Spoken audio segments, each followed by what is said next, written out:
Hey guys, so in today's video I'm going to be showing you guys some of the dolls that I regret buying. I think at least 2 of these dolls might surprise you guys, so if you guys want to know who those 2 dolls are, keep on watching. So the first doll that I kind of regret buying but also am like happy I have at the same time is Jess. Jess is a girl of the year that I wanted really badly as a kid, but I couldn't get a doll at the time, so as an adult I'm like, okay, I impulsively basically bought her a few years ago. I can't bring myself to sell her just because of how much I wanted her as a kid, and also she is a very pretty doll, and of course the creator of the Jess mold, like she is the OG. I do like having her at the same time as a part of like my girl of the year little mini collection, but I just don't use her. You guys don't see her very much at all, whether it's on YouTube or my Instagram, but I cannot bring myself to sell her. The second doll is probably not a shocker to a lot of people, Miss Tenny. Tenny at the thrift store. She was super cheap. I originally got her to fix up and resell. The one thing I do love about Tenny, and I don't think enough people like talk about this, like forget the face, like forget her face for a second. This wig is probably one of my favorite doll wigs. Her hair's thick, it's really wavy, curly, like it's just so pretty. But I don't like her because she has the bad eyes. My Tenny just permanently kind of looks shocked.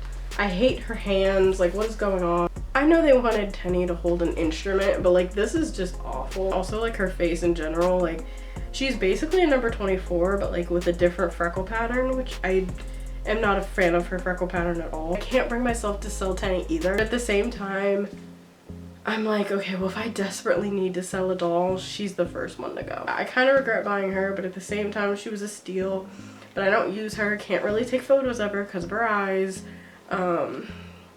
She's just here. Next doll on the list, and actually the only historical on my list, is Felicity. I don't hate the doll. I just hate the one that I have, and I regret getting her in the condition I did. Before I came back to AGIG and AGTube, I got this doll to fix up and resell. I got her from eBay. She had a lot of problems. I think she was like 50 something dollars. She didn't come with her original meat outfit. She came with the Be Forever meat outfit, which was weird, but like she's not a Be Forever Felicity. As I was fixing her up, I was realizing that like she's the one I wanted really badly from my childhood, like the era of Felicity. I was like, well I can't sell her. And I was not like collecting dolls again officially yet either, but she has so many problems. I have photographed her. She photographs really well, but like her eyebrow paint is chipped. She's got like, oh my gosh, her pin curls are so dry. They're like almost beyond fixing. Her hair in general is just awful. It's dry. I've tried conditioning it like 3 or 4 times. Usually conditioning the doll's hair helps. It did not help her at all. She's got like pink like highlighter just all over her body, all over her cloth. It's just, she's a hot mess. I don't regret having the doll because I love my historicals, as you guys can see.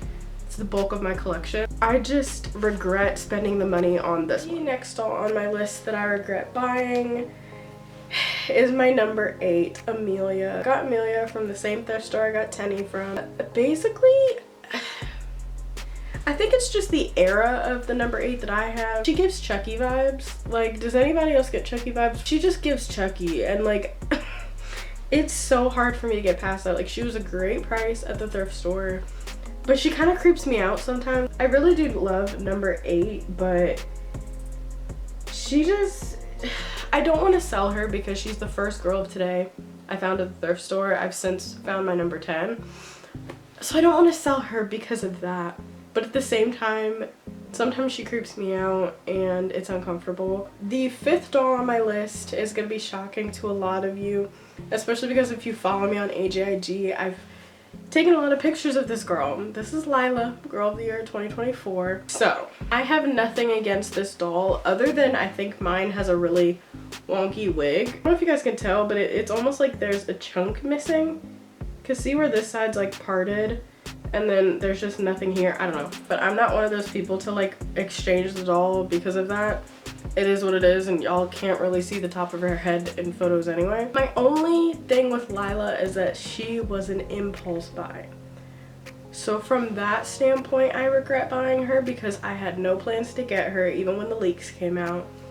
She's a very pretty doll. I love photographing her. She was just such an impulse buy, and I had already bought number 4 and Sonali, and I was not looking to buy any like brand new AG dolls. I do really love Lila. She's super pretty. I don't plan on selling her, returning her, anything like that, but definitely not a great purchase on my part. Like, I could have waited. The 6th doll on my list is probably another shocker because of how adorable she is. This is my CYO Dylan. I had wanted the CYO for a while. It's not that I don't like her, but I don't use her. Y'all have only seen one photo of her on my AGIG, and that's when I got her. But I think I posted her photos like a month or 2 later. I love this doll, and I'm not gonna sell her. I don't know if I was ready for another CYO because y'all know I got Dakota from the benefit sale last year, and I just don't think I was ready for another one. She was a lot of money. Like, she was brand new. Like, I bought her, created her. It was not a cheap doll. And she was my most expensive doll before I got Sonali. Actually, I think putting her in this outfit made me appreciate her more because look at her, like, hello. She was kind of an impulse, but kind of not. Don't use her. Hopefully I will, since she's in this outfit at least. And maybe it's just because I haven't found an outfit for her. The second to last doll on my list is Gwen Tan, Corinne's little sister. Didn't technically buy this doll. Got her as a early birthday present along with her sister. We'll include her anyway. I don't use her. I use her for photos when I'm taking like sister photos of her and Corinne, but otherwise she just sits on the shelf. I think it's because I really don't have any like Welly Wisher size dolls besides her.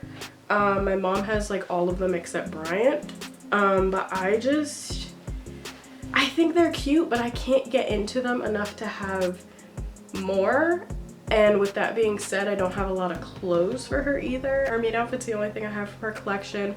Sometimes if I'm feeling fun, I will use some of my mom's Welly Wisher clothes on her. She's adorable, do not get me wrong, okay? I regret her in the sense that she just sits there. She's definitely worth having, especially if you have Corinne. Last doll on my list is my bitty baby Sophie. So as cute as she is, I got her from the thrift store. She just sits, like in my last video, maybe it wasn't my last video, it was the video before that, she just sat in the corner, like that's where she sits. I still like managed to change her in outfits occasionally, but like she just sits. I think it's because like I got bitty baby outfits from my church's yard sale. What was that, almost 2 years ago now? Because I had outfits, they fit on the 18-inch dolls, but they just look kind of weird. So when I saw Sophie at the thrift store, I was like, oh, well, I have outfits, so, and she was like $7, so I'm like, okay, I'll get her. So I hope you guys enjoyed that quick video. If you did, give it a big thumbs up. Make sure to hit that subscribe button. Also, make sure to follow me on my AGIG if you don't already. It's always linked down below. Make sure to follow me on there because when I'm not active on here, I'm always active on there. So yeah, bye guys.